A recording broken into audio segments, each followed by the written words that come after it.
Bonjour, ravi de vous retrouver en cette matinée. Il est 8h et nous serons ensemble jusqu'à 10h30 ce matin en compagnie de Mounia Witis.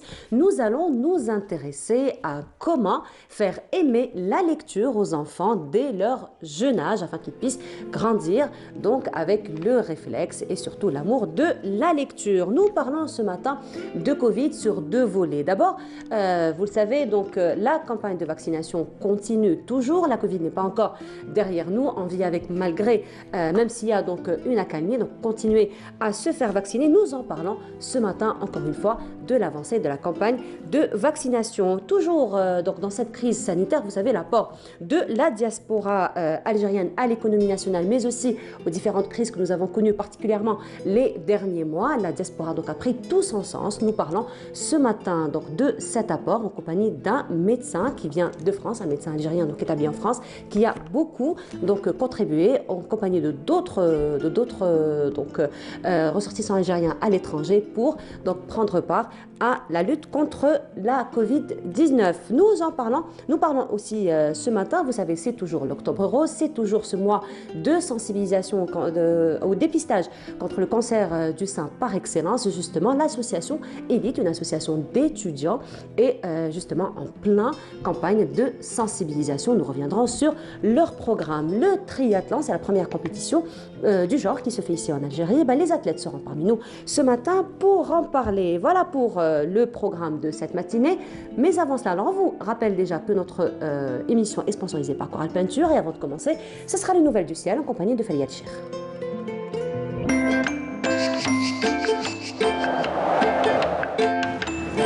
La météo vous est présentée par Mobilis.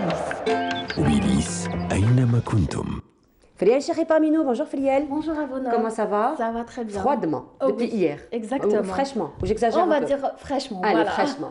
On avait 3 degrés hier Oui, sur Alger. surtout la nuit vers les hauteurs, ça commence à se rafraîchir. Voilà.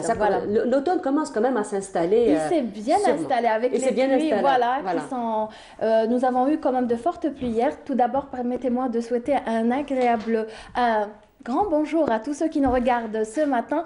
Excellent réveil, ravi de vous retrouver. Donc allons-y. Pour aujourd'hui, la tendance sera l'amélioration. Hier, Météo Algérie a prévu un bulletin d'alerte concernant la quantité de pluie qui était assez importante vers les de l'Est. Aujourd'hui, l'amélioration est prévue tout doucement, mais sûrement d'après, bien sûr, Météo Algérie. Les éclaircies seront de retour en fin de journée à l'Est. Au courant de cette journée, nous aurons encore quelques faibles pluies accompagnées d'orages, assez marqués en début de matinée, puis le soleil reprendra le dessus au fil des heures. Au centre, beaucoup de passages nuageux résistent sans conséquence. Le soleil reprendra le dessus au fil des heures aussi. À l'ouest, beaucoup de brouillard vers les hauteurs. Le soleil aura le dernier mot aujourd'hui sur la majeure partie des régions sahariennes. Quelques nuages défileront au courant de cette journée au nord Sahara, au sud des oasis. Ailleurs, rien à signaler donc. Le temps sera calme et ensoleillé, parfois même voilé. Les températures, les voici donc, elles baissent, les maximales notamment vers les hauteurs de et de l'Est surtout. Regardez, un minimum de 17 degrés est prévu cet après-midi à Betna. Il fera 18 à Al-Bayt de Djilfa, 19 à Relizan, 25 à Tlemcen, 23 à 25 aussi à Oran, 23 à Naba Skikda, 22 pour Sétif Tizi Ouzou. Sur la partie sud, on relèvera 34 à Insalah, 27 à Béchar, 32 Tindouf, 26 Hassim Saoud, 30 à Elizi, 31 à Taman Rasset et un maximum de 39 degrés pour l'extrême sud. Place ce matin à l'état de la mer. Cet après-midi, nous aurons une mer peu agitée à l'est avec des vents qui varient généralement entre 20 et 30 km/h. À l'ouest, comme vers le centre, nous aurons une mer peu agitée avec des vents modérés généralement, entre 10 et 20 au centre et enfin entre 30 et 40 à l'ouest. Aujourd'hui, le soleil se couchera à 17h59. Les nouvelles du ciel continuent sur le site les 3 w.meteoalgerie.dz. Je vous remercie pour votre attention. À tout à l'heure.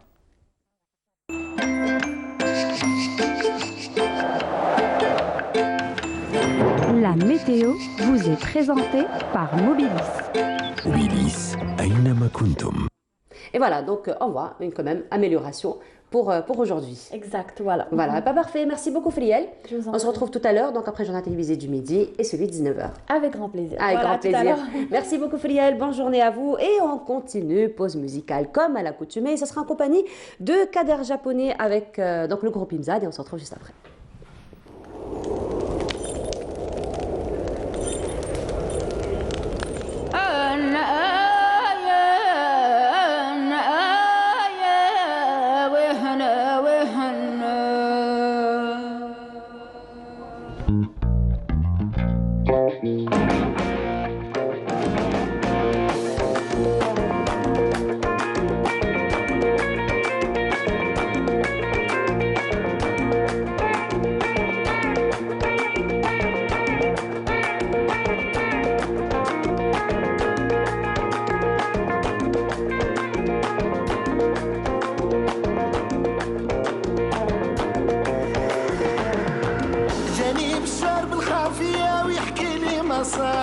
وقال لي اسمع لي وهاك دي الخبر جاني بشار بالخفية ويحكي لي ما صار وقال لي اسمع لي وهاك دي الخبر في هكر نتلاقى وعلى طاسي لي غنى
Voilà, une très belle chanson donc à Machel, interprétée par Kader Japonais et le groupe Imzad. Et à présent, nous allons nous intéresser aux tout petits et surtout comment les intéresser à la lecture. Je vous assure, si vous êtes sur ce plateau maintenant, vous aurez eu envie, tout comme moi, de revenir bien des années en arrière. N'est-ce pas, Mounia? Exactement. Bonjour, Mounia. Bonjour. Comment ça va? Très bien, merci. Et toi? Alors, tu nous fais plonger aujourd'hui dans le monde enfantin. Exactement. Et quel monde? Oui, le monde de la lecture chez les enfants.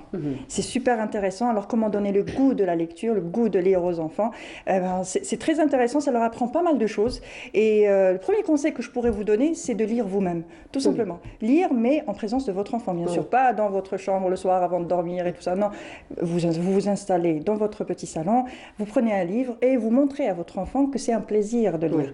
C'est le mimétisme, tout simplement. Les enfants répètent ce que font les parents. Ils jouent bien, ils jouent toujours au papa et à la maman, ils jouent au docteur. Ce qu'ils voient, ils le reproduisent. Donc, des références. Exactement. Des références, effectivement. Donc, s'il vous voit lire, il se mettra à lire automatiquement. Et s'il vous voit prendre du plaisir à lire, il se mettra à lire. Alors aujourd'hui, j'ai ramené des tas de livres pour vous expliquer ce que vous pouvez avoir comme livre à la maison et à quel âge commencer par exemple. Est-ce que vous savez à quel âge on peut commencer la lecture? Je pourrais peut-être parler de mon expérience. Oui. J'ai commencé déjà dans mon ventre à l'âge de 6 mois. C'est encore déjà. Mieux. Voilà, 6 mois. J'avais lu un article qui disait que le bébé dans le ventre de sa maman, il pouvait écouter un petit peu tout ce qui se passait autour. Donc il fallait faire écouter de la belle musique, faire de belles lectures. Et puis à la naissance. Voilà, dès la naissance. À la naissance. Exactement. Vraiment à la naissance. Exactement, parfaitement. C'est ce que j'ai fait et ça a bien marché. Voilà. En tout cas, jusqu'à présent. Il aime la lecture. Il adore la lecture. Voilà. Là, il faut dire même, parce qu'il faut dire, Monia, qu'aujourd'hui, c'est un petit peu un challenge de faire aimer la lecture aux enfants, avec tout ce qui se passe comme technologie autour. Voilà, justement, on est hyper connecté. Maintenant, on est dans un monde hyper connecté, 2.0, où tout est beaucoup plus accessible sur les téléphones, les tablettes et tout ça. Donc, on prend le moins de temps de lire. On préfère aussi écouter un livre, par exemple, en audio. C'est toujours bon d'écouter un livre. Mais la lecture est de plus en plus difficile à faire apprécier aux enfants. C'est pour ça qu'il faut commencer dès la naissance, ou même avant, comme vous l'avez fait. Donc même avant, mais dès la naissance. Et pour cela, il y a des tas de livres, par exemple. Je vous ai ramené quelques petits exemplaires. Dès la naissance, vous pouvez avoir ce genre de livre. Voilà. Ce genre de livre, déjà, comme vous voyez, il fait du bruit. Il fait du bruit. Voilà. Il fait du bruit. Donc là, on titille un petit peu l'essence. Voilà. Je vais le faire devant le micro. Voilà. Donc, il fait du bruit, il y a des couleurs. Et on a aussi une petite feuille. Ce que vous voyez, la petite feuille verte, c'est quand le bébé commence à faire ses dents. Et à ce moment-là, il commence à mordiller un petit peu tout. Donc, c'est en tissu, ça passe à la machine facilement. Et puis, si vous voyez sur les animaux, vous avez un petit endroit où il y a un bout de tissu différent. Donc, ça va l'intéresser. Il va commencer à toucher l'éléphant, par exemple. Là, c'est plutôt du daim, par exemple. Exactement, commencer à toucher, à essayer de découvrir, voir les formes, ce genre de choses. Je m'y mets déjà. Et en même temps, il y a les chiffres, par exemple, le singe tient 2 bananes, l'éléphant joue avec 3 ballons. C'est pas que dès la naissance, ça peut continuer même plus tard, quand il commencera à connaître un peu les chiffres et les nombres et ce genre de choses avec les animaux. Et tout ça, vous avez aussi des livres de bain, par exemple. De bain, oui. Les livres de bain. C'est un peu le même principe, sauf que cette fois-ci, ça va dans l'eau. Ça va dans l'eau. Et avec des images, on n'est pas obligé de lire l'histoire exactement, on va juste lui donner le livre. C'est déjà le contact, c'est déjà le premier contact, se familiariser déjà avec c'est quel livre, comment il s'ouvre et tout ça. Et puis l'avantage avec ce livre, c'est qu'il fait du bruit, il y a un petit pouet-pouet. Il est où? Quelque part, il est là. Voilà. Je m'amuse, Exactement. L'enfant va faire la même chose, il va commencer à s'amuser, ça va être interactif et ça va être très plaisant. Un peu plus tard, vous avez aussi ce genre de livre avec comme un livre hoché. Donc ça se tient dans la main. C'est intéressant, particulièrement pour les petites filles qui commencent déjà à l'imitation de prendre des petits sacs. Vous avez aussi celui-là en forme de petit sac à main, exactement pareil, que vous pouvez... Voilà. Donc ce genre de livre, vous avez même des livres, par exemple ici, avec du son. Donc vous lisez l'histoire et en même temps vous avez soit des chansons à chanter et en même temps avec la musique qui va avec. Et puis il y en a un que j'adore. Là c'est un peu l'interactivité sonore. Exactement, l'interactivité sonore sur celui-là aussi. Celui-là, l'avantage c'est que vous pouvez enregistrer votre voix en train de lire l'histoire. Voilà. Donc vous enregistrez votre voix en train de lire l'histoire et vous pouvez lui laisser. Il va commencer à le feuilleter puis vous lui apprenez juste à appuyer sur les bons boutons.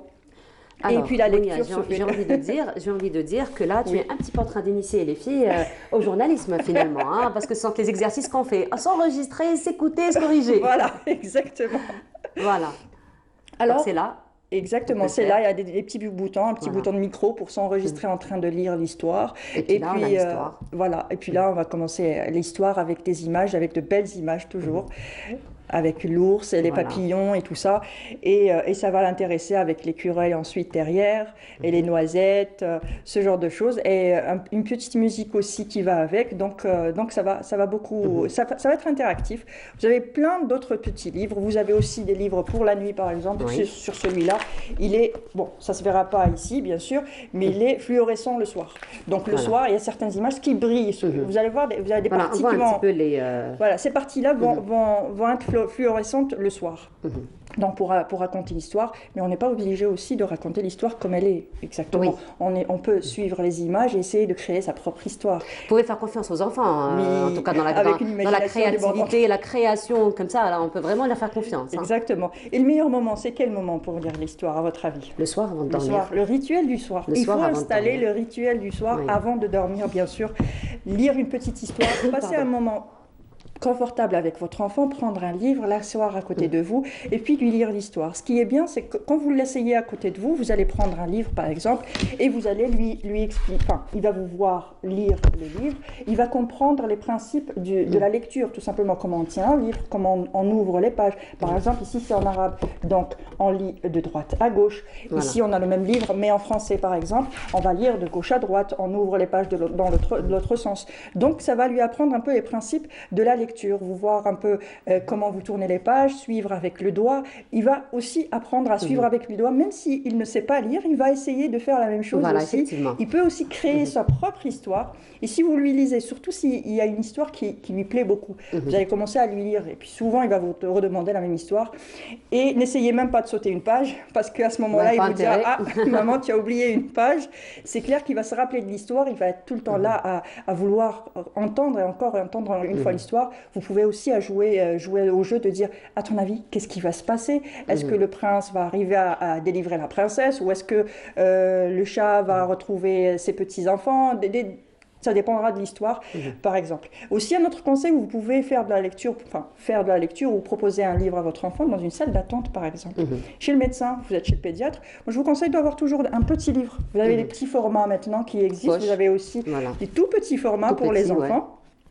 Que vous pouvez glisser dans votre sac quand vous allez chez le médecin, surtout dans une salle d'attente. Vous allez l'occuper avec un petit livre. Vous allez lui lire l'histoire pour faire passer le temps, parce que souvent dans les salles d'attente, on attend quand même. C'est long et puis les enfants commencent à un peu être perturbés, un peu s'ennuyer et tout ça. Donc avoir un petit livre sur soi, ça peut aider beaucoup. Alors, un autre conseil, c'est d'aller, par exemple, à la bibliothèque.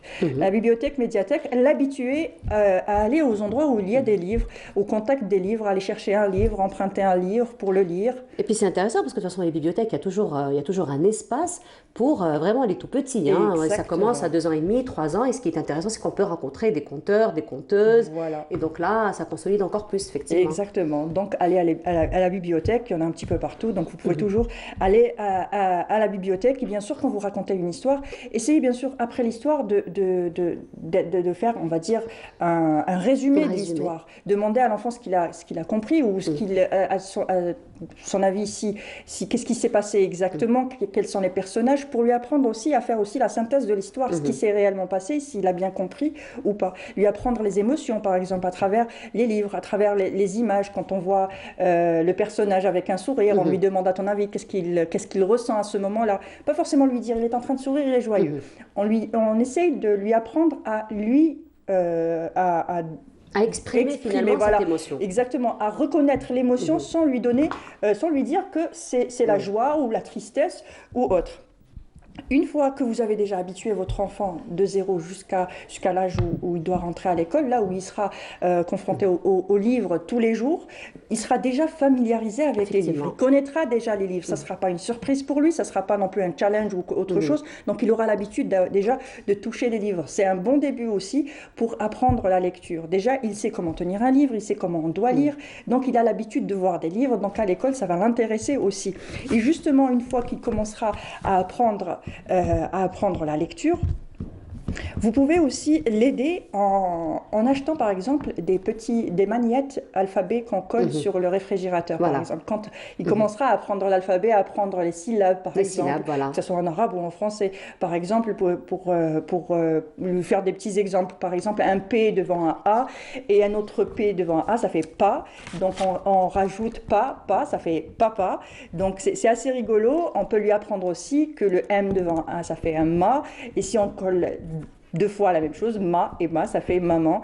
Donc maman ou maman, on peut lui apprendre les syllabes dans ce genre de choses. Essayer d'écrire son nom, par exemple, lui apprendre que son nom commence par la lettre B, par la lettre C, ce genre de choses, par la lettre K, par exemple. Et il apprendra aussi à former à ce moment-là les syllabes et ça facilitera pour lui l'apprentissage de la lecture, l'apprentissage déjà de l'alphabet et des syllabes, que ce soit en arabe ou en français, par exemple. Voilà, oui, effectivement. Bon, il y a toujours dans ce sens. Donc non seulement les parents investissent un petit peu déjà l'importance d'inculquer la lecture aux enfants, mais il faut dire qu'il y a beaucoup d'initiatives autour qui s'organisent pour inculquer encore une fois la lecture aux enfants, donc des ateliers de lecture, des contes aussi, des marionnettes, du théâtre. Et d'ailleurs, il y a quelques mois de cela, l'ANEP avait organisé un atelier de lecture dans ce sens. Et puis je ne sais pas si vous avez vu à travers les réseaux sociaux aussi, il y a une petite, j'ai envie de dire, une petite tradition qui s'installe un petit peu dans toutes les wilayas, genre العاصمة تقرأ سعيدة تقرأ عين موشن تقرأ.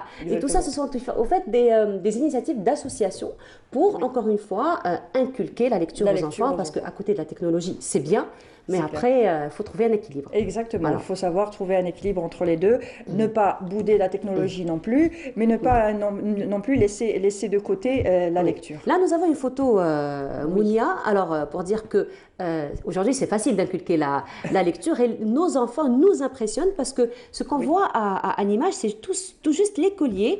C'est un écolier, donc il s'appelle Mohamed Djelloud, pardon. Il est lauréat d'un concours de lecture aux Émirats arabes. Ça s'est passé en 2016. Alors, il n'avait que 8 ans à l'époque, 6 ans, pardon. À l'époque, il n'avait que 6 ans. Il a remporté donc le premier prix de Arab Reading Challenge. Il est de Constantine. Il est de Constantine et il a pu lire 50 livres dans un temps très record, exactement, et faire bien sûr la synthèse de tous les livres qu'il a lus, justement. Parce que c'est ce que tu disais, donc il ne suffit pas de lire, mais de comprendre et de synthétiser, d'exprimer un petit peu ce que nous avons compris à travers ce que nous avons lu. Alors, il y a aussi autre chose, Mounia, c'est que paraît-il que, enfin, ce sont des études scientifiques qui ont été faites, que lorsque les enfants commencent très jeunes la lecture, ils n'ont pas de problème avec l'écriture et l'orthographe par la suite. Donc l'écriture vient de soi. Exactement, parce qu'on leur apprend déjà, ils ont pris l'habitude de voir, quand on lit justement et tout ça, on se familiarise avec les mots, donc on retient, et puis le cerveau d'un petit retient beaucoup de choses, c'est une vraie éponge, donc il retient les mots, comment ils sont écrits, et à force de les voir, donc tout simplement, il apprend aussi l'écriture, enfin, le bon orthographe, il apprend aussi à formuler de belles phrases aussi. Il apprend impressionné avec de belles phrases. Surtout. Impressionné avec de belles phrases. Parce que ça enrichit le vocabulaire. Sérieusement, je suis souvent étonnée en voyant mes petites... Entre parenthèses, Monia, on se sent parfois dépassé. Exactement. Des fois, j'ai des petites remarques qui me laissent bouche bée. Sérieusement. On est impressionné. Ben voilà. Alors, l'avantage surtout de commencer la lecture jeune, c'est que ça devient une culture chez un jeune qui deviendra un adulte qui lira, finalement. Exactement. Voilà. Et ne pas dire qu'un livre est meilleur qu'un autre. Par exemple, on dit que les BD, c'est pas une bonne lecture, mais si, les BD aussi, c'est une lecture. Il y a quand même de la lecture dans les BD, même si il y a des images. Il faut toujours écouter son enfant, ce qu'il a envie de lire, lui proposer ce qu'il a envie de lire quand il sera en âge de lire, lui proposer ce qu'il a envie, ne pas lui imposer pour que ça ne soit pas une corvée pour lui non plus. Voilà. Bah, très bien. Merci beaucoup, Mounia. Donc, ça a été un beau voyage aujourd'hui à travers le livre. Merci. Voilà. Eh ben merci beaucoup. Donc voilà, on aurait compris, la lecture, ça commence très jeune et c'est très important, ça a ses impacts donc à l'âge adulte. Voilà, merci beaucoup Mounia, on se retrouve lundi prochain, Inch'Allah, pour une autre thématique toujours qui concerne nos enfants et l'équilibre de notre famille. Exactement. Merci beaucoup. Et on continue dans un petit moment, je vous l'ai dit ce matin, nous allons nous intéresser encore une fois à cette campagne de vaccination contre la Covid-19. La Covid-19 n'est pas encore derrière nous, c'est vrai que nous vivons une période plutôt calme en ce moment, donc encore une fois, prudence. Mais avant de retrouver notre invité, ce sera un spot Covid que nous vous proposons. On se retrouve juste après.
de retour sur le plateau, la Covid-19, nous en parlons encore ce matin, la vaccination particulièrement, et ce sera en compagnie du docteur Ilyas Akhamour. Bonjour, bonjour, merci beaucoup. Alors, vous êtes chef de service des maladies infectieuses au niveau de l'hôpital de Tamanrasset. Vous êtes aussi membre du comité scientifique. Voilà. Exactement. Alors, docteur, il faut dire que en ce moment, alhamdoulilah, la vaccination a pu donc se généraliser. C'est vrai que le lancement fin janvier, ça a été fait de façon très timide, mais aujourd'hui, on peut s'estimer un petit peu quand même chanceux d'avoir cette généralisation de la vaccination. Donc, pour revenir un petit peu d'abord sur la wilaya de Tamanrasset, là où vous exercez, qu'est-ce qu'on peut dire un petit peu de cette expérience depuis le lancement de la vaccination jusqu'à aujourd'hui? Très bien. Bon, la wilaya de Tamanrasset a commencé la campagne déjà au mois de février. Le vaccin est arrivé jusqu'au dernier point de l'Algérie, c'est-à-dire aux frontières du Niger et du Mali, donc à Tinsawatin et Ngzem. On a fait une campagne avec des équipes mobiles et des équipes fixes pour les zones d'ombre, mais aussi pour les nomades, parce qu'on a beaucoup de nomades. On a même touché des migrants subsahariens, parce qu'ils font partie de notre société et ils peuvent être porteurs du virus. On a même installé une unité PCR pour faciliter le diagnostic. Sous la coupe de M. Le Wali, on a organisé même une tombola pour encourager nos concitoyens et ça a eu beaucoup de succès, alhamdoulilah. Voilà. Alors, qu'en est-il un petit peu de l'engouement, on va dire, des habitants de la wilaya de Tamanrasset, parce qu'il faut d'abord expliquer, sensibiliser par rapport à l'importance de se faire vacciner. Exactement. Il y a toujours eu un décalage entre le nord du pays et l'extrême sud du pays en ce qui concerne le nombre de cas. C'est pour ça qu'au début, il y a eu quand même un décalage pour le départ de la campagne de vaccination. Mais grâce à un gros effort de sensibilisation de la part de la société civile, de notre part aussi, on est allé voir toutes les composantes de la société. Vous savez, à Tamanrasset, on a une société qui est cosmopolite, qui est faite de pratiquement des habitants de toutes les wilayas, mais aussi d'autres nationalités, donc en plusieurs langues. Et on a essayé quand même de toucher une certaine frange de la population. À l'image de notre pays, c'est vrai qu'avec la troisième vague, il y a eu un engouement incroyable par peur de cette pandémie. Là, il y a un petit relâchement qu'on essaie aussi de rectifier. Mais dans l'ensemble, on a une APC, Tazrouk par exemple, qui arrive à 50% c'est ce qui est très encourageant et on doit continuer le travail. Alors justement, là, vous mettez le doigt sur un point très important, c'est un petit peu le relâchement. Donc c'est ce qui nous a conduit d'ailleurs à la troisième vague quelque part, parce qu'il y avait une accalmie donc vers le mois de juin-juillet, puis voilà, ça a repris et justement aujourd'hui nous vivons encore une fois cette accalmie, alhamdoulilah. Il faut dire que les cas, par rapport à ce que nous avons vécu un petit peu les derniers mois, ça s'est beaucoup calmé, mais encore une fois, la Covid-19 n'est pas derrière nous, docteur. Pas du tout, pas du tout. Comme vous l'avez si bien dit, on a connu la même situation au mois d'avril, mois de mai. Tout le monde pensait qu'on a terminé avec la Covid. Malheureusement, on a eu une troisième vague très très violente. Et tant qu'on n'a pas atteint un pourcentage important de vaccination, on n'est pas à l'abri. C'est ce qu'on voit actuellement avec d'autres pays comme la Roumanie, comme la Russie, qui ont un taux de pourcentage de 30% environ. Et la Russie enregistre 1000 décès par jour actuellement. La Roumanie, 500 décès par jour pour une population de 20 millions, la moitié de notre population. Donc, tant qu'on n'a pas atteint un taux de vaccination qui est important, qui est au moins de 75%, voire 80%, et tant que le virus circule dans d'autres pays qui sont à faible taux de vaccination, on n'est pas encore sorti de l'auberge. Et actuellement, on est en train de respirer, sans jeu de mots, au moins pour les personnels de santé, pour le secteur économique, que ce soit à l'échelle individuelle ou collective. Mais il ne faut pas se relâcher et c'est le moment de se faire vacciner, parce que je rappelle que pour avoir une immunité post-vaccinale, il faut 15 jours après la deuxième dose. Donc nous, bien sûr, on ne souhaite pas d'avoir une quatrième vague, mais au moins si elle aura lieu, au moins on sera immunisé. Voilà. Alors, dans ce sens, docteur, alors aujourd'hui, il faut dire qu'il y a plusieurs laboratoires, on va dire, dans le monde qui ont développé ce vaccin. Nous avons quand même le choix par rapport au vaccin. Aujourd'hui, on ne se pose pas beaucoup de questions comme au début, par rapport à la nationalité, quel vaccin je vais mettre, celui-là ou celui-là, par rapport à mon âge, ma situation, etc. Mais il reste encore une fois, des réticences par rapport à la nationalité du vaccin. Quel vaccin dois-je mettre? Et surtout, aujourd'hui, ce ne sont pas tous les vaccins qui sont reconnus par les autres pays du monde. Donc, il reste quand même un frein par rapport, par exemple, au voyage, au transport et au déplacement. Alors, on se fait vacciner ou on vaccine pour sauver des vies et pas pour voyager. Déjà.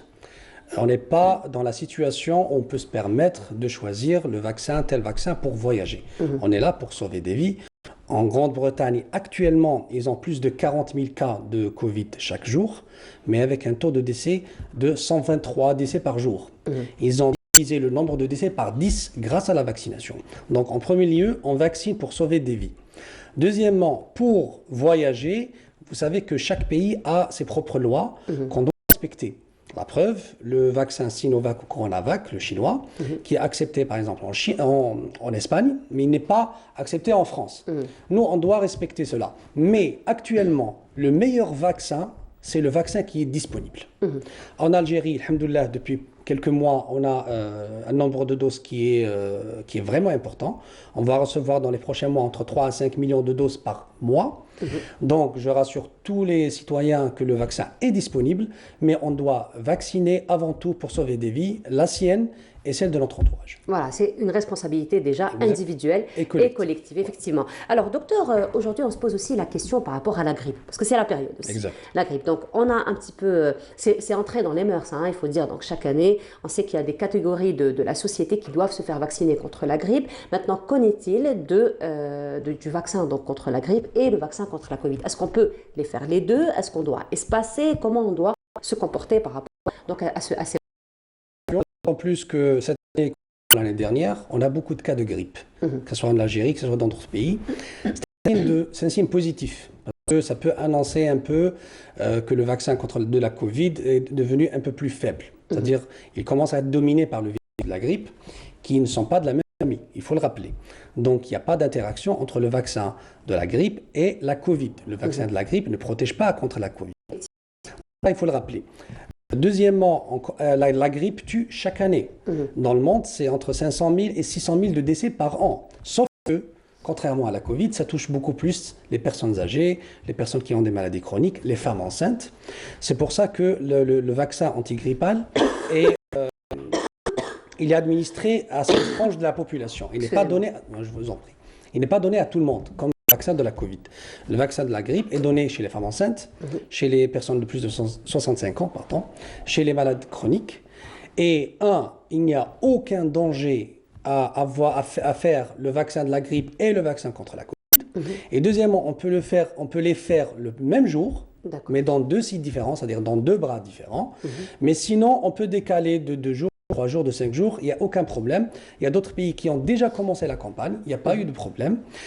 Sauf que pour ce qui est le cas pour n'importe quel vaccin, il ne faut jamais faire de vaccin quand on fait une fièvre. Quel que soit le vaccin, parce que même le vaccin peut induire une fièvre. Donc si on fait de la fièvre, que ce soit la grippe ou la Covid ou d'autres maladies infectieuses, il faut toujours attendre quelques jours de guérir pour faire le vaccin. Mais on peut faire les 2 vaccins, surtout pour la population que j'ai citée, parce qu'il court un danger de faire des formes graves de grippe saisonnière et des formes graves de Covid-19. Voilà. Alors toujours, donc là, vous mettez encore une fois donc, le doigt sur une question importante, c'est que donc, quand on a commencé à vacciner donc, contre la Covid-19, on disait toujours qu'il faut quand même faire un test auparavant, voir si on est Covid ou pas. Aujourd'hui, on ne parle plus de ça, donc on parle plus de ça, mais qu'en est-il finalement de la grippe? Est-ce qu'on est quand même dans l'obligation d'aller se faire consulter, de voir un médecin avant d'aller faire son vaccin, que ce soit pour la Covid ou pour la grippe? Pas du tout. L'essentiel, c'est de ne pas être malade le jour de la vaccination, quel que soit le vaccin. C'est-à-dire le vaccin de la polio, de la coqueluche, de la grippe. Il ne faut pas faire de tests avant de se faire vacciner, que ce soit de tests contre la grippe, de tests contre la Covid ou voir un médecin. L'essentiel, c'est de ne pas être malade. Sinon, on peut aller, même si on a fait une Covid-19 il y a 15 jours, si on se fait vacciner contre la Covid-19, ce n'est pas un problème, ça ne représente pas de danger. Nous, on décale la vaccination de 3 mois après avoir fait une infection Covid. C'est parce qu'on est déjà immunisé pendant 3 mois. Très bien. Mais il n'y a pas de danger, même si je fais une infection Covid aujourd'hui et je fais le vaccin Covid la semaine, l'essentiel, c'est de ne pas faire le vaccin quand on est malade. Mais sinon, il n'y a pas besoin d'avoir un vaccin avant, il n'y a pas besoin de faire un test. Voilà, alors, docteur Ahamor, vous êtes donc, du comité scientifique. La campagne de vaccination a commencé quand même depuis la fin janvier, donc on est pratiquement à presque une année. Donc on a commencé à voir plus, qu'on a commencé un petit peu à vacciner. Mais sinon, docteur, aujourd'hui, qu'en est-il de la situation du vaccin? Donc, est-ce que nous arrivons quand même à nous rapprocher un petit peu de...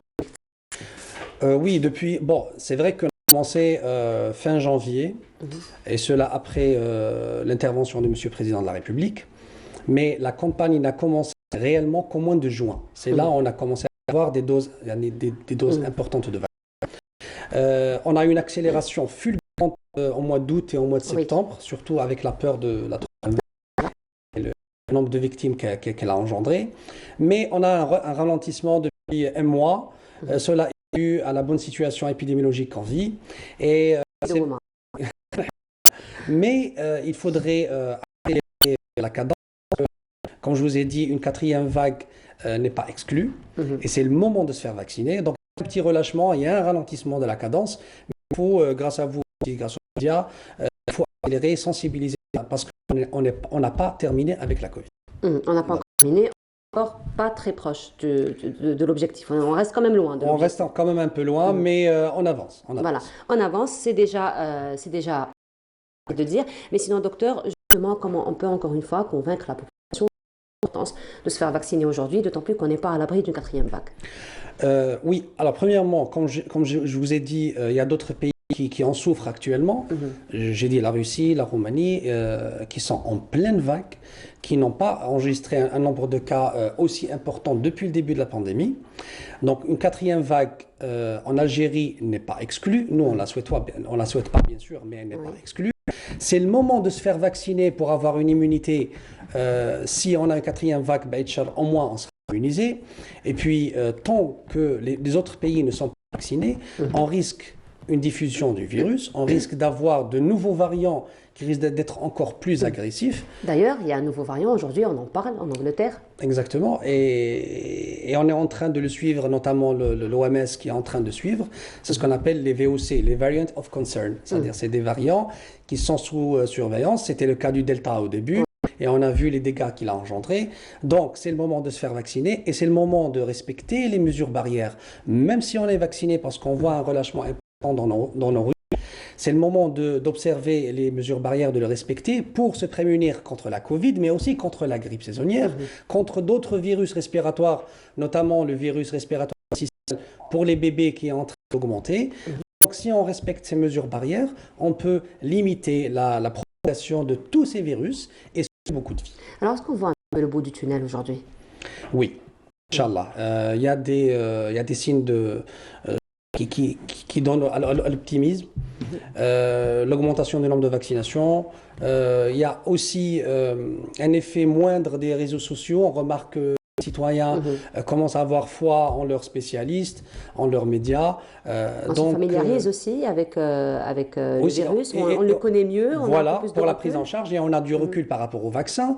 Il y a eu beaucoup de fake news en ce qui concerne le vaccin. Là, on est sûr que c'est un vaccin qui est sûr et qui est efficace. Il y a une étude récente la semaine dernière en France sur 22 millions de personnes où il s'est avéré que la vaccination anti-Covid protège à 91% contre les hospitalisations et les décès. Les formes graves, clair. Encore une fois. Voilà. Les formes graves. Alors, je vais profiter de votre présence, Dr Akhamour, aujourd'hui, puisque donc là, nous avons parlé un petit peu de la Covid-19, mais aussi du vaccin contre la grippe saisonnière. Mais là, je vais profiter un petit peu de votre présence, puisque nous sommes en plein mois rose, donc c'est le mois de sensibilisation au dépistage contre le cancer du sein, par excellence. Alors, justement, qu'est-ce qui se fait en ce moment? On parle encore une fois des wilayas du sud, donc de la région sud. Alors la particularité de Tamanrasset, c'est que c'est une wilaya à l'instar d'Adrar qui a été touchée par les essais nucléaires français. Effectivement. Les années 60, les années 50. Donc on a beaucoup de cancers du sein, mais on a beaucoup aussi de cancers radio-induits, comme le cancer de la thyroïde, qui est très élevé et qui est radio-induit, donc il est dû aux irradiations. Mais le cancer du sein, malgré tout, reste le premier cancer qui touche la femme en Algérie. Et dans les wilayas du Sud, on a créé à l'hôpital de Tamanrasset en 2015 une unité d'oncologie médicale avec une thérapie, un service d'anatomopathologie. Les malades avant venaient chaque 3 mois ou chaque 21 jours à Alger pour se faire dépister et pour être traités. Alhamdoulilah, là, le traitement, il est local. Nous, on aspire à avoir un centre anti-cancer à Tamanrasset pour prendre en charge.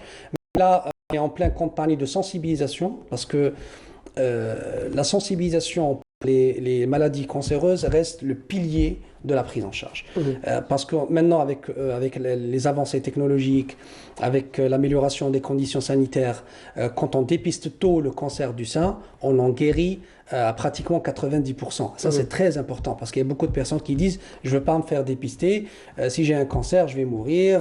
Non, maintenant, si on dépiste tôt, on arrive à en guérir, alhamdoulilah. Voilà, donc le dépistage précoce, encore une fois. Toujours. Voilà, alors pour revenir très rapidement, docteur, au vaccin donc, contre la Covid-19, il faut dire qu'il y a quand même une stratégie de l'État qui a été prise en charge par rapport à la généralisation de la vaccination. C'est aussi permettre à certaines officines, mais aussi à des médecins privés, des cliniques privées, de pouvoir vacciner donc, la population. Alors que pensez-vous ? Ah oui, c'était une très bonne idée parce qu'on rapproche un peu plus la vaccination aux citoyens. Il y a des citoyens qui sont réticents de partir à l'hôpital, qui ont peur de la Covid ou peur de l'hôpital en général. Donc là, on a mis des chapiteaux. De toute façon, ça a fait aussi partie de la campagne de sensibilisation. On disait aux gens, ne partez pas aux hôpitaux d'ailleurs. C'est ça, parce qu'il y a toujours un risque. On est dans les premières lignes, c'est normal. On a fait des chapiteaux, ça a un peu détendu l'atmosphère, ça a un peu banalisé le processus de vaccination. Et puis, on a toujours un pharmacien qu'on connaît, le pharmacien de quartier, le médecin de quartier, le médecin de famille. Donc ça allège un peu le processus, ça rapproche un peu la vaccination du citoyen et je pense que ça a donné ses fruits. Ah ben voilà, ça a donné ses fruits, ça continue justement. Merci beaucoup docteur d'avoir été parmi nous ce matin. Je rappelle, docteur Iyas Akhamour, vous êtes chef de service des maladies infectieuses au niveau de l'hôpital de Tamanrasset. Vous êtes aussi membre du comité scientifique. Merci encore une fois d'avoir été parmi nous ce matin. Justement, nous parlions de la vaccination au niveau des pharmacies, au niveau des officines. C'est Marim Oussaïd qui s'est intéressé donc à cette vaccination au niveau des pharmacies qui a été lancée le 25 août dernier. Regardez, on se retrouve juste après. Le ministère de la Santé a élaboré un guide au profit des pharmaciens d'officine. Se faire vacciner contre la Covid-19 chez son pharmacien est désormais possible. On a commencé la campagne de vaccination contre la Covid-19 depuis le 25 août. D'abord, les patients viennent se présenter, ils prennent un rendez-vous. Après, on les contacte pour venir faire leur vaccin. Quand le patient vient, on lui mesure la pression artérielle, la température. On lui pose certaines questions.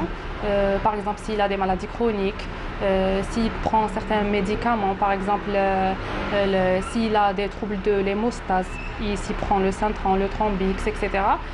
Si, par exemple, si c'est une femme, on lui demande si elle est enceinte, si c'est une femme allaitante. Par exemple, ce genre de personnes, on ne les vaccine pas ici au niveau des officines. Ils se font vacciner au niveau des dispensaires. Faciliter l'accès à la vaccination est le but principal. Sortir et aller juste dans son quartier chez son pharmacien habituel est plus rassurant pour certaines personnes. Il y a un lien entre nos patients et bien sûr nous, parce que c'est des gens qu'on connaît ici, c'est les gens du quartier qu'on vaccine. Il y a une certaine confiance entre le patient et le pharmacien. Il y a des familles entières qui sont venues se faire vacciner, frères, sœurs, pères, mères. On les incite à se faire vacciner pour se protéger et en même temps pour protéger leur entourage. C'est ça. Des dispositions de formation s'avèrent indispensables pour respecter toutes les facettes de gestion de la bonne application de la vaccination à l'officine, telles que le respect de la chaîne de froid, le contrôle, l'aménagement des locaux et la prévention en programmant un nombre réduit de patients.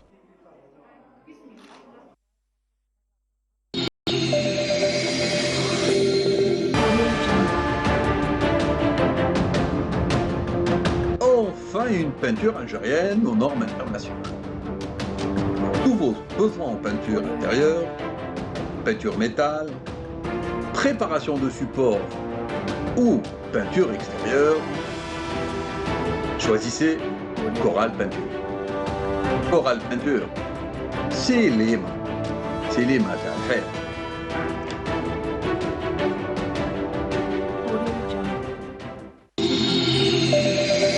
Et la Covid-19, nous continuons d'en parler ce matin, mais on va parler cette fois-ci de l'apport de la diaspora, particulièrement en temps de crise. Et ce sera en compagnie du docteur Marouane Mesrer. Bonjour docteur. Bonjour. Bienvenue à vous. Merci. Alors vous êtes oncopneumologue au niveau du centre hospitalier universitaire de Toulouse. Merci. Et voilà, alors on a vu, alors j'imagine que les les usagers des réseaux sociaux vont de suite vous reconnaître parce que vous avez été très présent finalement au cours de la troisième vague, là où il y a eu quand même, où c'était un petit peu catastrophique, on va dire, une situation très difficile. Alors d'abord, parlez-nous de votre initiative, particulièrement en compagnie de toute l'association, mais aussi tous les ressortissants algériens qui se trouvent en France, qui ont un petit peu adhéré à ce concept. Bonjour à tous et merci pour l'invitation.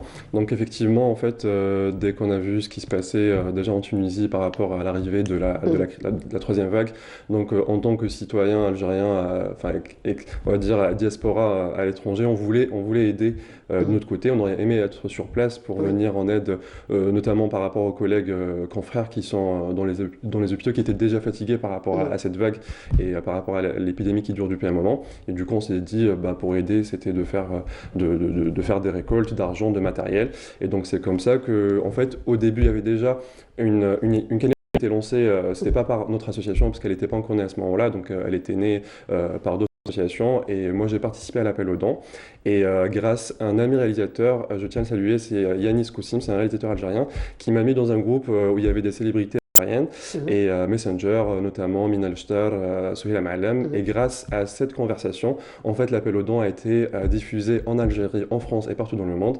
Et ça a permis de récolter une somme qui dépassait les 600 000 euros et donc qui a été utilisée donc, pour acheter du matériel. De cette semaine de sensibilisation que vous avez faite, c'était tous les soirs sur Instagram. Oui, c'est ça. Donc en fait, c'était aussi à l'initiative de Yanis Koussim. Donc l'idée, c'était donc célébrité ou de célébrités qui accueille un médecin algérien qui va parler donc avec du langage. Vraiment, le message était de sensibiliser la population, les gestes barrières, la vaccination, l'oxygène, comment on peut aider pendant le Covid. Et c'est vrai, donc c'était tous les soirs sur Instagram. On a fait ça sur une semaine et c'est vrai qu'on a eu de bons retours de la population. Voilà, parce que surtout qu'il y avait beaucoup de questions qui se posaient, effectivement. On ne trouvait pas forcément la réponse. Puis il faut dire la concurrence des fake news à côté au niveau des réseaux sociaux n'a pas beaucoup arrangé les choses non plus. C'est vrai, il y avait beaucoup de rumeurs, il y avait beaucoup de fake news et c'est vrai que les gens étaient perdus. Donc est-ce que c'est vrai, c'est faux? Il y avait pas mal d'informations qui étaient erronées. Il y avait beaucoup d'anti-vaccins qui ont donc diffusé des informations qui étaient erronées sur le vaccin. Donc beaucoup de gens nous contactaient. Moi, on m'a dit qu'il ne faut pas le faire parce que je ne peux pas sinon avoir une anesthésie. Enfin, c'était vraiment pas mal d'informations erronées. Et c'est vrai, donc, on a utilisé les réseaux sociaux pour justement essayer de sensibiliser le citoyen, pour expliquer avec des termes vraiment simples, pour comprendre c'est quoi le Covid, c'est quoi les risques, pourquoi il faut se faire vacciner. Et c'est vrai, donc c'était sur une semaine. Et c'est comme ça qu'il y avait aussi donc, un collectif qui est né, Art et Sciences, et donc plusieurs artistes et des médecins. Donc, et Inch'Allah, on va faire d'autres projets pour justement continuer à sensibiliser pour d'autres thèmes aussi. Alors, docteur Msra, il faut dire que ça a été quand même un travail titanesque que vous avez fait en France, à Toulouse particulièrement. Alors, parlez-nous un peu comment vous vous êtes organisé. Déjà pour l'appel aux dons, vous nous avez un petit peu expliqué, mais sinon, comment vous avez travaillé en collaboration déjà avec les autorités ici en Algérie et surtout répondre aux besoins des patients ici en Algérie. Ouais, donc sur cette fameuse cagnotte, donc nous avons créé une association qui s'appelle Medical Hope avec d'autres médecins algériens qui sont résidents à Toulouse. Donc en fait on s'était dit, bon là il y a une crise, il faut répondre à cette crise, c'est une crise humanitaire, donc en plus qui a été aggravée par les incendies. Et donc on a dit, bon il faut créer une association et l'idée c'est pas juste agir maintenant, c'est plus tard par exemple, si on aura un autre besoin, ça sera vraiment, parce qu'il y a beaucoup de gens suite à la cagnotte, nous on est là pour aider, on est à l'étranger, on veut pour ça, il y avait l'idée de créer cette association Medical Hope. Et donc, en fait, donc, elle a été créée. Puis, donc, nous avons lancé d'emblée 2 opérations. Une opération pour le Covid, parce que malheureusement, la crise, elle a continué. Donc, c'est une pandémie mondiale. Et on sait que ça continue. Et en même temps, donc, il y avait les incendies. On s'est dit, bon, il faut aussi répondre à cet appel qui vient du coup de l'Algérie, parce qu'il y a une population qui était en détresse par rapport à cette catastrophe humanitaire. Et donc, on a dit, on lance 2 opérations, ça a été lancé sur les réseaux sociaux. Et donc, en fait, on a mis la liste, on était en contact avec des confrères ici en Algérie qui nous ont dit voilà ce qui manque, ce qui peut aider pour les victimes aussi. Et donc, on a dit bon, voilà, nous on peut pas venir ici. Donc, en fait, vraiment, c'était grâce aux réseaux sociaux qu'il y avait donc l'appel pour que les gens sachent comment aider. Donc, c'était soit avec des sommes d'argent, donc il y avait une cagnotte, soit ils achetaient eux-mêmes, par exemple, la Biafine ou d'autres produits pour les brûler et qui ramenaient dans des sources de collecte. Et donc en fait c'était vraiment que du bénévolat, donc il y avait des bénévoles qui nous ont donné vraiment des locaux qui ont été donc loués gratuitement, des transporteurs qui ont transporté tous les dents, donc il y avait au total 23 palettes qui ont été transportées, donc c'est Air Algérie qui a fait acheminer les dents de la France jusqu'à l'aéroport d'Alger gratuitement, donc je tiens à remercier donc Air Algérie pour ça, et donc c'est vrai, donc ça a mobilisé beaucoup de personnes, ça a mobilisé aussi, en fait il y a Canal Algérie qui a fait donc aussi la couverture de l'événement sur le JT, donc c'est vrai, donc il y avait tous les Algériens un peu partout dans le monde, ils ont aidé comme ils peuvent, chacun avec ses moyens, donc c'était pas forcément que de l'argent, parce qu'il n'y avait pas que ça qui manquait, donc c'était toute une organisation, et heureusement en fait il y avait beaucoup de bénévoles, celui qui était compétent dans l'informatique, il gérait l'informatique, celui qui était compétent dans la logistique, c'est la logistique, donc chacun a utilisé ses compétences, médicales ou pas, pour justement organiser au mieux ces opérations Covid-19 et pour les victimes d'incendie.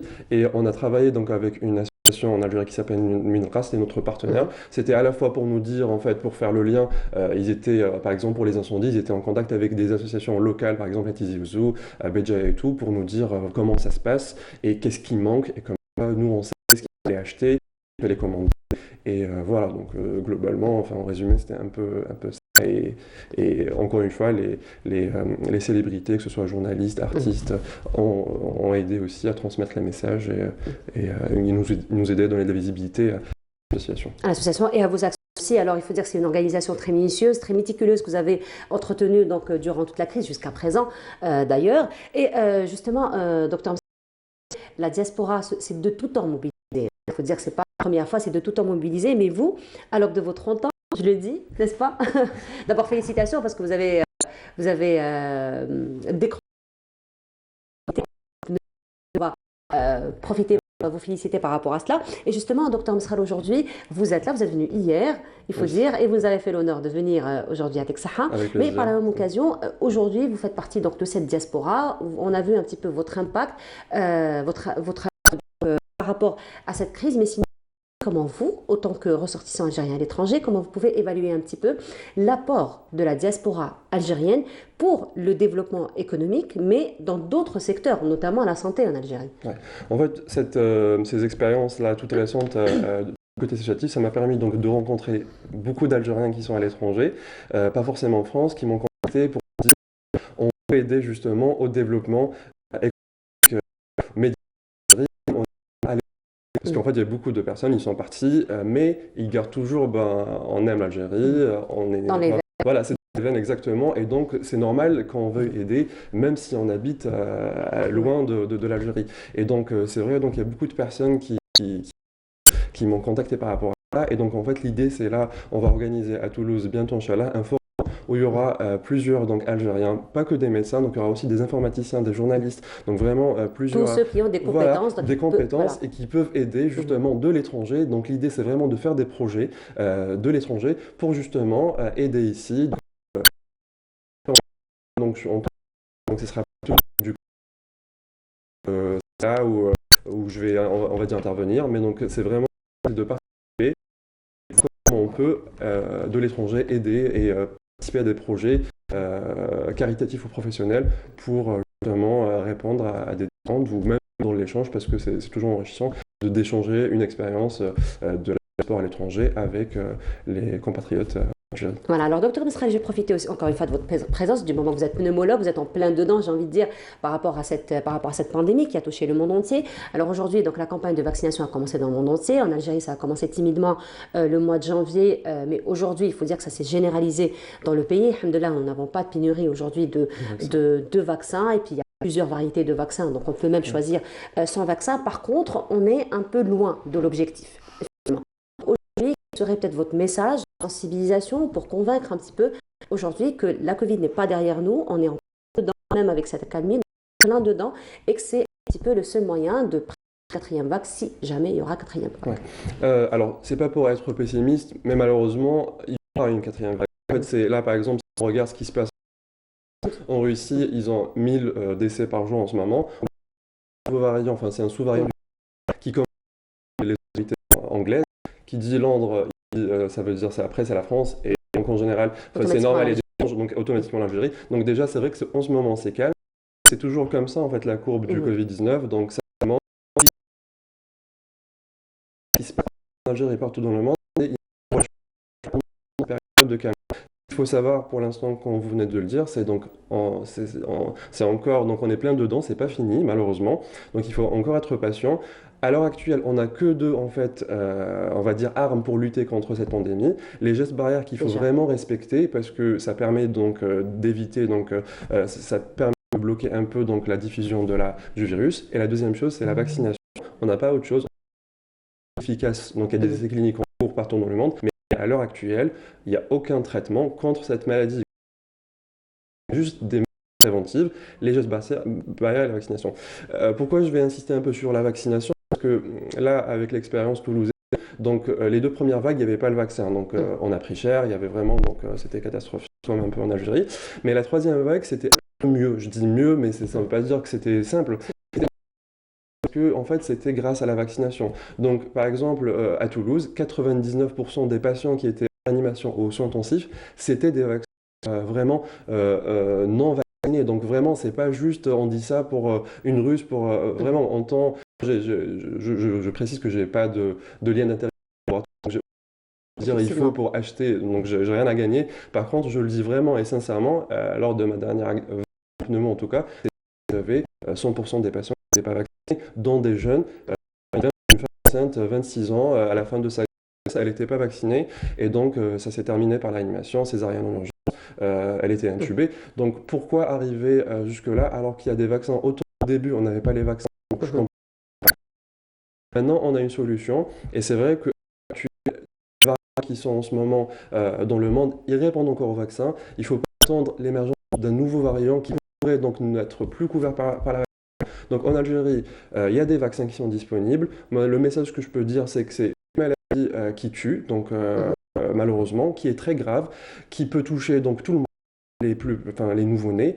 Donc, on a la chance actuellement de pouvoir se protéger et protéger l'entourage, parce que parfois, il y a des jeunes qui disent « oui, mais moi je suis jeune, juste une forme comme une grippe ». Oui, mais par contre, déjà, ça c'était au début. C'est ça c'était au début. Pour le premier variant. Exactement. Maintenant, les variants, ils sont de plus en plus agressifs, dangereux. Donc déjà, ils ne choisissent plus. Exactement. Et deux, même si, oui, effectivement, on a moins, on va dire, la probabilité de faire une forme grave jeune, elle est moins importante, mais il y a des parents, il y a des gens immunodéprimés qui ont un cancer, qui ont des maladies vulnérables, et donc il faut vraiment faire le vaccin parce qu'on n'a pas d'autre choix à part le vaccin et les gestes barrières. Merci beaucoup d'avoir été parmi nous ce matin. Avant de se quitter, je dis merci encore de m'avoir invité, et je dis aux gens, vraiment prenez soin de vous, c'est pas un jeu, parce que même hier, pendant le vol, j'ai entendu des gens qui disaient oui, c'est politique. C'est pas politique, peut-être qu'il y a des décisions politiques partout dans le monde qui ont été prises par rapport à la gestion de la pandémie. C'est une maladie vraie, réelle, qui tue. Prenez soin de vous, gestes barrières et vaccination. Merci beaucoup, docteur, d'avoir été parmi nous. Je rappelle, docteur Malouane, mais vous êtes pneumologue au niveau donc, du Centre hospitalier universitaire de Toulouse. Merci beaucoup d'avoir été parmi nous ce matin et surtout pour tout ce que vous faites pour l'Algérie. Merci à vous et on continue. Alors, le mois d'octobre, comme on le dit, c'est le mois par excellence de sensibilisation contre le cancer du sein. Ça va être un spot cancer du sein que nous allons voir et on se retrouve juste après.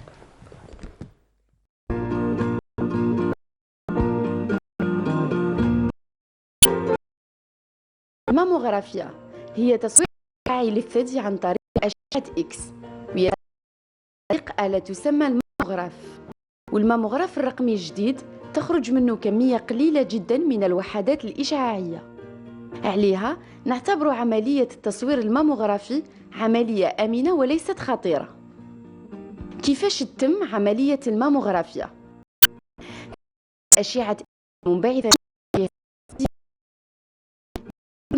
على الصفحة جاهزة لذلك، ثم تنعكس صورة الثدي على الصورة الماموغرافية وتبين كل المكونات والبيبدة من رأس الأوراق ما قبل السرطانية. تقدر تحتوي على كميات كالسيوم متجمعة وقريبة من بعض البعض، تبان على الصورة بشكل صغيرة غير متجانسة وغير منتظمة ومتجمعة حول بعضها البعض.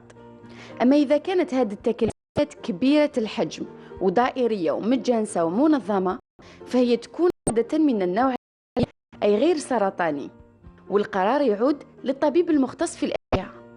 ينصح بالماموغرافيا عند المرأة ابتداء من السن 40، حيث تقل غدد الثدي وتزيد نسبة الشحوم فيه، فيصبح بإمكان أشعة إكس اختراق الثدي بسهولة أكبر وتكون الصورة أوضح.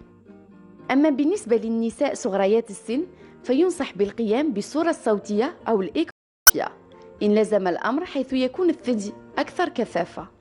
والماموغرافيا يوصى بها في إطار التشخيص المبكر عند المرأة ابتداء من السن 40 لتعاد دوريا كل سنتين. Et de retour sur le plateau, le cancer du sein, nous en parlons ce matin. Alors, il faut dire que les étudiants, on le dit à chaque fois, ils ont un impact très important dans différents domaines, notamment dans la sensibilisation. Une association d'étudiants est parmi nous ce matin, Association Élite, représentée par ses membres. Amel Aberkad, bonjour Amel. Bonjour, merci. Bienvenue. Merci. Et Qatarnada, c'est très joli, Qatarnada. Hein. Merci, ça veut c'est dire très gentil. Qatarnada. C'est les gouttes d'eau, les gouttes d'eau, voilà. C'est très très joli. Qatarnada Bouderba, bienvenue. Merci. Et vous êtes aussi membre de l'association Élite. Alors, si vous êtes là parmi nous ce matin, c'est parce que, autant qu'étudiante, vous avez un petit peu pris, on va dire, la conscience, l'importance de sensibiliser encore une fois pour le dépistage précoce. Et il y a eu donc des initiatives par rapport à cela. Avant de parler des initiatives, on va parler un petit peu de votre association. Donc, parlez-nous un petit peu de la création de l'association et de ses objectifs. D'accord. Élite Association, c'est une organisation associative, on peut dire, créée en 2013 avec 20 membres. Et cette association se retrouve, ou bien se trouve, au niveau de l'école supérieure de commerce. C'est ça. Vous êtes toutes les étudiantes en commerce? Oui. Très bien. Toutes les étudiantes au niveau de l'école supérieure de commerce. Ouais, je suis en secondaire et je passe la parole à Amel. Pareil? Très bien.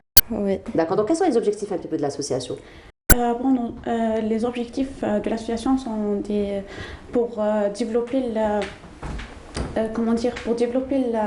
les compétences. Non, c'est vrai, oui, mais pour développer le leadership en quelque sorte. Le leadership, voilà. Leadership, tout ce qui leadership, le développement personnel de l'étudiant et aussi pour améliorer comment dire. Est-ce qu'on peut on est en direct, on ne peut pas couper. C'est pas grave, on va revenir à vous. Amel, on ne va pas reprendre votre souffle, hein, ne vous inquiétez pas. Personne qui nous regarde.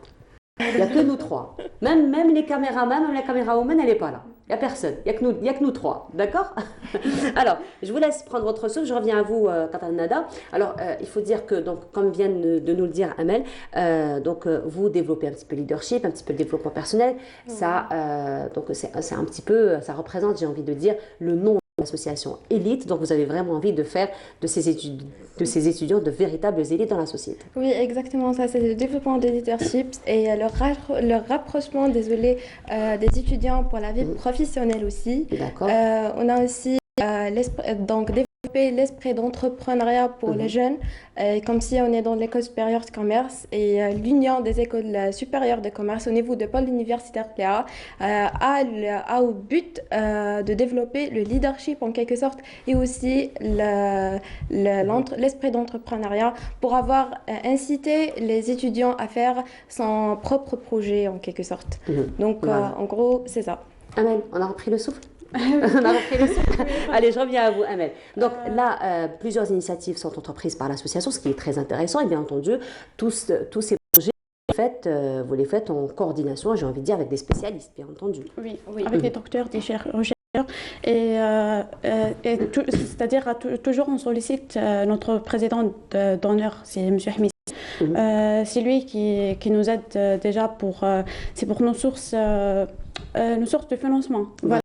On nous sollicite pour les partenaires de sponsoring, etc. Voilà, alors on va revenir un petit peu à l'actualité, qui est donc l'actualité qui coïncide avec l'Octobre Rose, donc cet Octobre Rose où on fait la sensibilisation au dépistage précoce. Donc vous êtes intéressé à ce mois très important. Donc quelles sont un petit peu les activités de l'association par rapport à cette sensibilisation?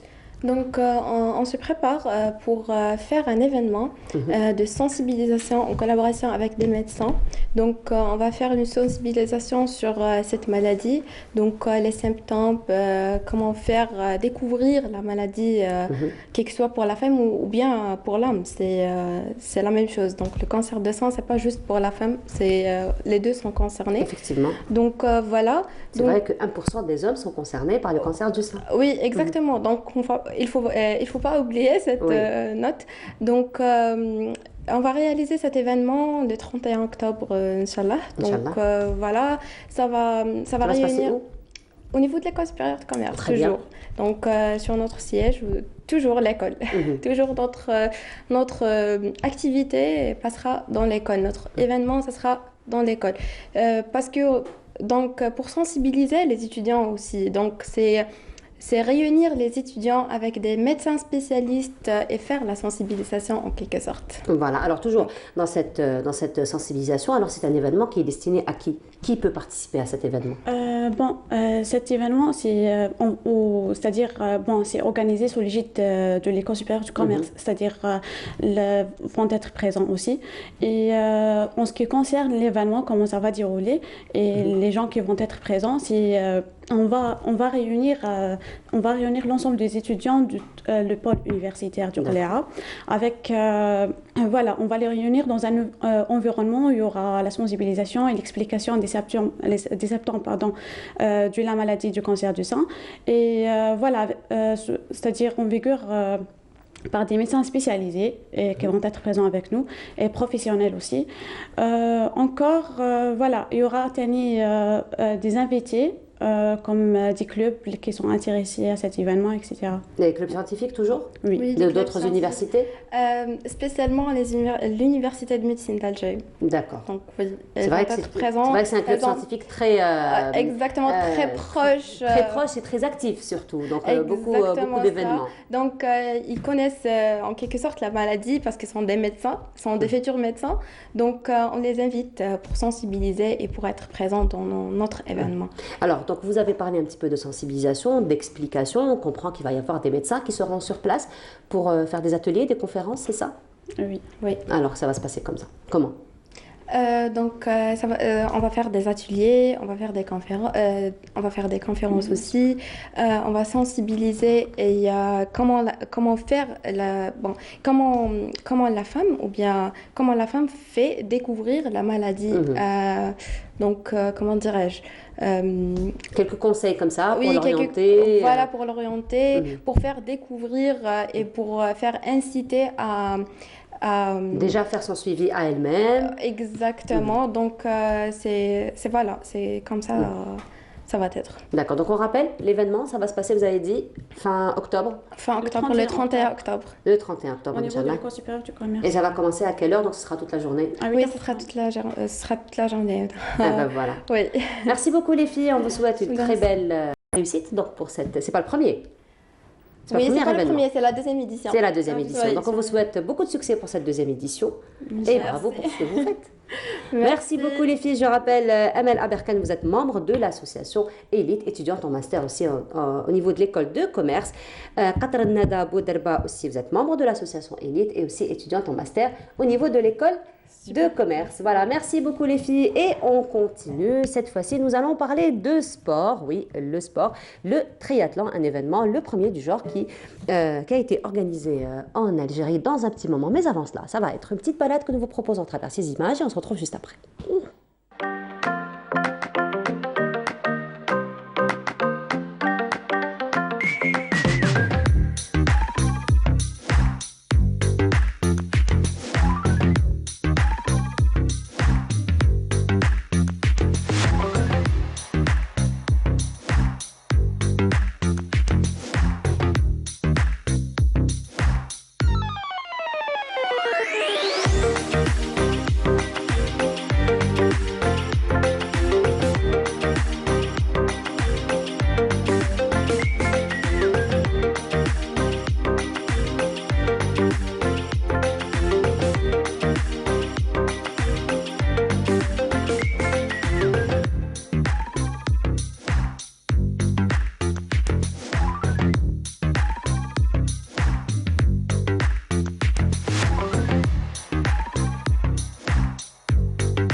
championnat de triathlon, la première édition est organisée cette fois-ci et les organisateurs sont parmi nous ce matin. Les athlètes aussi qui ont participé sont parmi nous, à savoir Monsieur Seth Faisal, bonjour. Bonjour. Bienvenue à vous. Merci. Alors vous êtes l'organisateur donc de la compétition, de ce championnat. Exactement. Et parmi nous également deux athlètes qui ont pris part. Iman Malji, athlète, bonjour Iman. Bonjour. Marhaba. Merci beaucoup. Et parmi nous également Sami Agab. Sami, bonjour. Bonjour. Marhaba. Merci. Voilà. Alors je reviens à vous, Monsieur Seth Faisal, donc vous êtes l'organisateur de ce championnat. Il faut dire que c'est la première édition d'un championnat de telle envergure. Effectivement. Donc, nous, on a été délégués par la Fédération algérienne de triathlon. Donc, elle nous a délégué cette organisation de ce premier championnat qui s'est passé à Alger. Parce qu'il y a eu d'autres épreuves, des grands prix à Oran, à Annaba, Sidi Bel Abbas. Et là, le championnat, il a eu lieu à Alger. Donc, comme on est un club qui se trouve à Alger, on nous a délégué l'organisation. Donc, ça s'est passé le vendredi dans de très bonnes conditions. Et je pense que la plupart des athlètes étaient satisfaits de l'organisation. Surtout fiers de participer à une telle édition. Bien sûr, je pense. Tant attendu, j'imagine. Bien sûr, bien sûr. C'est une discipline qui est olympique, qui commence à se développer au niveau national. Donc, il était vraiment temps de commencer à organiser de telles manifestations de niveau national. Voilà. Mais sinon, il faut dire que de telles compétitions, on a un petit peu tardé à organiser ce genre de compétition, n'est-ce pas? Effectivement, parce que la fédération, elle est de création assez nouvelle. Voilà. Donc là, ça fait pratiquement 2 ans qu'elle a eu son agrément. Donc c'est un petit peu par rapport à ça, comme il n'y avait pas encore de fédération au niveau national, donc automatiquement il n'y avait pas de compétition de niveau national. Voilà. Donc, il y avait des compétitions qui étaient organisées par des privés, on va dire, par des clubs. Il y a eu l'ASPA qui organisait des triathlons, il y a eu le triathlon Nord Africa, il y a eu... Mais des compétitions de niveau national, un championnat national, il faut une fédération. Donc, pas de fédération, c'était pas possible. Et maintenant, c'est possible. C'est possible. Donc, voilà. Il faut dire, aujourd'hui, on est en plein starter. Hein. Ça y est, ça a commencé. Donc, j'imagine que ça va devenir une tradition. Oui, on espère peut-être même qu'il y aura à l'avenir, au niveau national, l'organisation de compétitions de niveau international. Pas de compétition continentale ou autre. Hein. Voilà, mais sinon, qu'en est-il de la participation des athlètes à cette compétition? Alors, sur statistique, on a eu 99 inscrits, donc catégorie. Il y en a eu 60 qui ont pris le départ. Donc, tous n'ont pas pu se déplacer le jour J. Plus de 50% des inscrits, c'est déjà très encourageant. Effectivement, 67, donc toutes catégories, et hommes et femmes. Bon, il y a eu plus d'hommes que de femmes. Donc, on encourage les femmes à l'avenir à venir encore plus nombreuses. Mais pour une première, c'était C'était pas mal. Ouais. Voilà, justement, nous avons deux athlètes parmi nous ce matin. Iman, je commence par vous. Alors, Iman, c'est votre première participation à ce genre de compétition? C'est la première. J'ai déjà participé aux Jeux africains. On a pas d'endurance, Iman. On va dire de cette expérience, comment vous vous êtes déjà préparé physiquement à cette compétition, psychiquement aussi? Donc, pour la préparation, c'était pas facile. D'ailleurs, à cause du Covid, donc on n'a pas nagé pendant presque 9 mois. C'est pas facile pour nous. Et sur Alger, pour le vélo, c'est difficile, surtout on est des femmes. Et partir en vélo sur Alger, c'est un peu difficile. Parce qu'Alger, c'est que des pentes, hein. C'est pas plat. Pas que, même pour les embouteillages et tout, c'est pas évident. Mais, alhamdoulilah, j'ai pu gagner la première place et je suis fière de moi. Merci beaucoup. On est tout aussi fiers de vous. Hein. Merci. Tout aussi fiers de vous. Merci. Très bien. Alors, donc, vous avez dit un petit peu la préparation était un petit peu difficile, mais parlez-nous un petit peu comment vous avez vécu cette expérience, parce que c'est quand même le premier championnat. C'était vraiment génial. Bon, l'organisation était top. Vous êtes félicitée. Hein. C'était vraiment incroyable. C'était une belle expérience. À refaire. Bien sûr. Et comment? Bien sûr. Surtout qu'on a eu le premier prix, ça encourage encore plus à aller de l'avant. Clairement. Et aussi, donc Sami, vous aussi, donc vous avez participé à ce triathlon. Alors parlez-nous, encore une fois, tout comme Imen, un petit peu comment vous vous êtes préparé. J'ai dû se préparer pendant environ 9 mois. Quand même. 9 mois de travail, préparation, oui. Pour arriver à ce niveau-là, aujourd'hui, c'est grâce à mes parents et entraîneur que je suis arrivé là. Ils vous ont beaucoup. Beaucoup. Même mes amis. On s'entraîne quotidien. Le matin, la natation, l'après-midi, vélo ou course à pied. Oh, ça vous a fait beaucoup de travail, hein? Oui, beaucoup. On persévère toujours. Le vélo à Alger, c'est pas facile. Parce qu'il y a beaucoup de circulation, embouteillage, les voitures. Mais la course à pied et la natation, on s'entraîne au 5 juillet. Voilà. Donc c'est plus fluide et on a de l'espace. Et à ce moment-là, on n'a pas. D'accord. Les piscines sont fermées. Oui, la Covid-19 est toujours là, donc on est obligé aussi de respecter encore une fois les gestes barrières, effectivement. La compétition est très bien organisée. Je tiens à féliciter les organisateurs, le club montréalais. Vous avez beaucoup de responsabilités dorénavant. Hein. Il faut faire plus maintenant. Hein. Alors justement, parlons de ce triathlon. Notre collègue journaliste Falia Hamdi s'est intéressée donc, au sujet. Elle s'est déplacée. Donc, et donc elle est revenue avec ces images de ce premier championnat que je vous laisse découvrir ensemble juste après.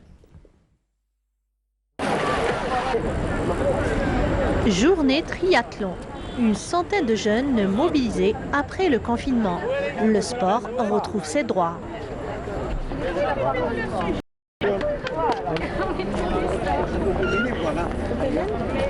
Numéro 9 en position. Ah, c'est toi. Pour nager, pédaler, courir, ces jeunes ne laissent rien au hasard.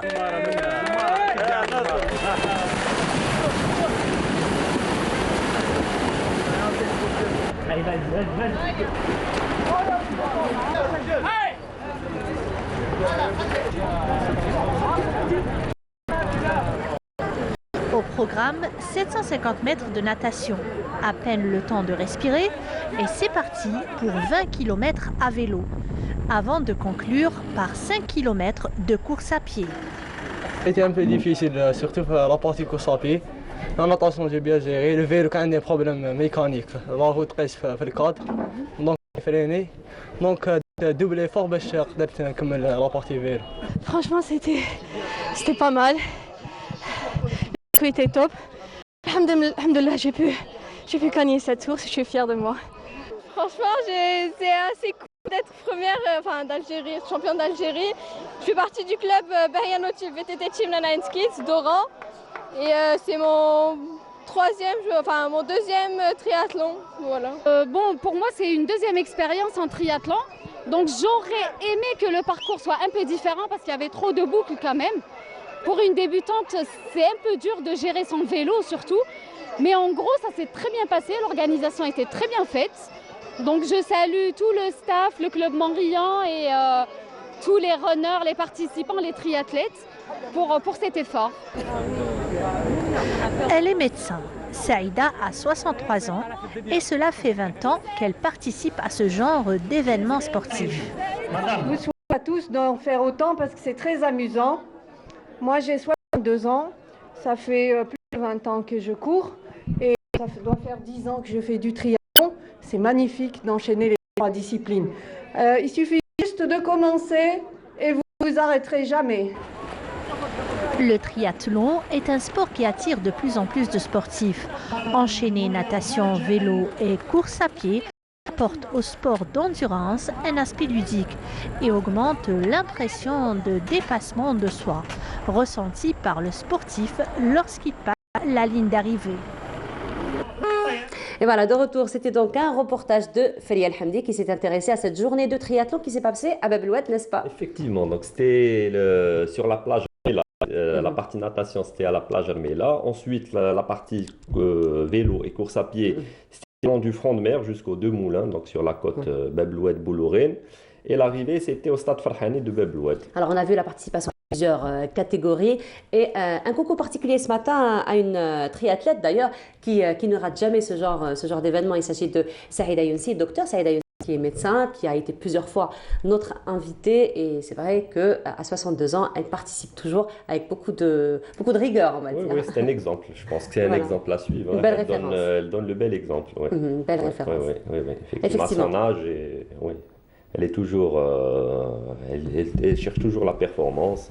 C'est vraiment un bel exemple. Voilà, effectivement, c'est un bel exemple et une belle référence aussi. Alors, Imen ou encore une fois, Samy, donc certainement, ça va être une expérience à refaire, n'est-ce pas, à revivre, d'autant plus que vous avez été classé premier, n'est-ce pas? Oui, c'est les champions, d'Algérie de leur catégorie. Voilà, c'est les champions d'Algérie de leur catégorie. Alors, on a plus de responsabilités maintenant.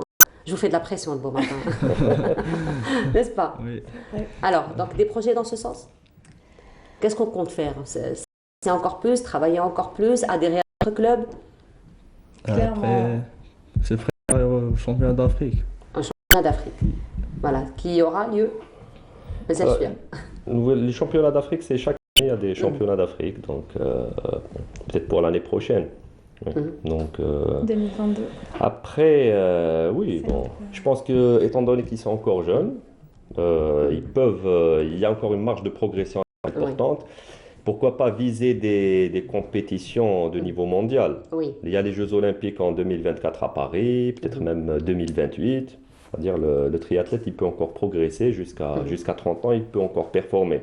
Donc ils ont quand même pas mal de... D'autant plus qu'on voit qu'il y a beaucoup de volonté de la part des jeunes. Hein. Effectivement, oui. N'est-ce pas? Absolument. Alors on rappelle encore une fois que c'est le premier championnat qui a été organisé cette fois-ci. Donc on a dit que ça s'est retardé un petit peu par rapport à la création de la fédération, mais certainement ça ne va pas s'arrêter là. Quels sont un petit peu les objectifs, on va dire les perspectives encore une fois, de rendre un petit peu ce championnat une tradition chez nous? Logiquement, il y aura chaque année un championnat d'Algérie, au moins une fois par an. Après, ça ne sera pas toujours à Alger, donc probablement que ça se passera au niveau d'autres villages, d'autres villes. Mais nous en tant que club, même si on n'aura plus le championnat d'Algérie à organiser, on organisera quand même notre événement. Et on invitera tous les triathlètes à participer au triathlon qu'on organisera. Voilà, même si ce n'est pas vous qui organisez, vous participerez aussi. Bien sûr, n'est-ce pas, avec nos athlètes. C'est sûr, avec nos athlètes, ce sont nos athlètes. Iman et Samy, ce sont nos athlètes. Il y a d'autres athlètes au niveau du club. Et on participera pour avoir la meilleure performance. Voilà, mais sinon, quels sont vos objectifs, encore une fois, par rapport à la prise en charge de ces... Et encore une fois, inculquer un petit peu l'importance déjà de persévérer un petit peu dans le travail. On a vu quand même les jeunes travaillent depuis 9 mois. Oui. 9 mois et encore plus. Et encore plus. 9 mois pour ce championnat et ça continue. Exactement. Parce que Imen, ça fait plus longtemps qu'elle est au club. Samy, peut-être, c'est un peu plus récent. Mais Imen, ça fait vous fait combien, Imen? 3 ans. 2 ans et Samy? 2 ans, voilà. Donc, ils sont au club. Les résultats commencent à venir. Il faut continuer sur cette lancée pour encore plus de performance. Après, au niveau du club, nous on vise, en tant que club, on vise la victoire au championnat d'Algérie. Après, eux, sur le plan individuel, ils peuvent encore aller plus loin. C'est le niveau international, c'est essayer de performer au niveau continental, pourquoi pas au niveau mondial. Donc voilà, donc nous on est derrière. C'est un petit peu l'objectif du club aussi, parce que c'est aussi à l'image du club, finalement. Oui, bien sûr, mais au niveau international, c'est plus le club qui c'est la nation, c'est représenté par la fédération. C'est du ressort de la fédération de gérer les économies et tout. Donc c'est un autre niveau. Mais on sera toujours derrière eux sur le plan, on essaiera d'être derrière sur le plan matériel, sur le plan moral, sur le plan à tous les niveaux. On essaie de les aider. Voilà. Alors, j'imagine que vous êtes toujours des étudiants. Clairement. Oui. N'est-ce pas? Toujours des étudiants. Alors la question qui me passe, c'est une question de maman. Finalement, hein, voilà, je vais dire ça comme ça. Alors, donc, les entraînements, on a vu, c'est quand même du sérieux, c'est beaucoup de travail. Comment on arrive à équilibrer tout ça? Il faut faire des sacrifices. C'est pas évident, mais... Allez, on va dire des concessions. Sacrifice, ça fait un peu peur. C'est ça, mais voilà, c'est pas évident, certes. De toute façon, le sport, ça a toujours de bonnes retombées. C'est vrai, c'est ça. Alors, on travaille comment? On organise comment pour lui-même? C'est-à-dire pour le matin, on s'entraîne tôt, à 5h du matin s'il le faut. Quand même. Pendant les... oui. Et après, il y a la journée pour les études. Et après les études, il y a l'entraînement. Oui. La séance de l'après-midi. Et vous êtes toujours en forme. La journée appartient à ceux qui se lèvent tôt. Exact. Et Samy, il s'organise comment? De gérer mon temps. Matinée, je me lève tôt à 5h du matin comme... J'essaie de faire du vélo. La journée, j'ai des idées à faire. Après, pour l'après-midi, on fait du vélo ou de la course à pied. Voilà, très bien. Mais sinon, il faut dire que vous avez adhéré au club, ça fait 2 ans, vous nous avez dit, mais sinon, j'imagine que vous avez commencé beaucoup plus tôt. En fait, de base, je suis nageuse. J'ai fait 6 ans de natation, ensuite en 2019, discipline, on va dire. Et j'ai choisi le triathlon. Maintenant, presque 3 ans que je fais ce sport. Et ça a été bien couronné, vous êtes la championne, clairement, n'est-ce pas? Et Samy, donc ça a commencé un peu plus tôt aussi? Oui, à 4 ans. La natation, je suis ex-nageur à l'USM. D'accord. Ah bah voilà, bravo. J'ai fait de natation. 14 ans de natation, après on intègre le club. Oui, le triathlon. Voilà, le club. Donc, pour revenir à vous, monsieur Faisal, donc quels sont un petit peu aujourd'hui les objectifs? Donc, pas que pour le championnat, hein, pas que pour le triathlon, mais quels sont aujourd'hui du club? Les objectifs pour la section triathlon, donc ils sont clairs, c'est de avoir la meilleure performance possible pour nos athlètes, organiser d'autres compétitions à l'avenir. Donc, première expérience à l'avenir, si l'occasion est donnée de faire des événements pareils, je pense qu'on essaiera de faire mieux. Donc à partir de l'expérience qu'on a eue cette fois-ci, on essaiera toujours d'améliorer les choses. Et puis il faut savoir que le club a aussi d'autres sections. Il y a une discipline aussi qu'on pratique au niveau du club. Parce qu'à l'origine, nous étions un club de sport de montagne avant de devenir sport. Donc de montagne qu'on pratique, le ski, la randonnée, on a le vélo aussi. Donc voilà en gros les activités du club, les objectifs du club. Et je tiens aussi à passer je tiens à remercier, en parlant des membres du club, tous les membres qui ont aidé dans l'organisation, parce qu'on a compté sur les membres du club pour l'organisation, que ce soit les officiels techniques ou bien les bénévoles, tous membres du club. Donc je tiens à les remercier parce que c'est grâce à eux qu'on a eu cette belle réussite. Cette belle organisation. D'ailleurs, tout le monde en parle. Je tiens à remercier aussi la direction de la jeunesse et des sports qui nous a aidés sur le plan matériel, sur le plan organisationnel. Elle nous a donné un coup de main très, très important pour la réussite de l'événement. Voilà. Merci beaucoup d'avoir été parmi nous ce matin. Très belle continuation, une belle réussite à vous tous. Je rappelle, monsieur Asset Faisal, organisateur des compétitions triathlon, Iman Malji et Samy Agab. Merci beaucoup d'avoir été parmi nous ce matin. Nous arrivons à la fin de notre émission. Merci beaucoup de nous suivi. Je vous souhaite une très agréable journée à tous. Demain, Inch'Allah, Bonjour d'Algérie vous viendra à 8h en compagnie de Radia Boulmahali. Au revoir.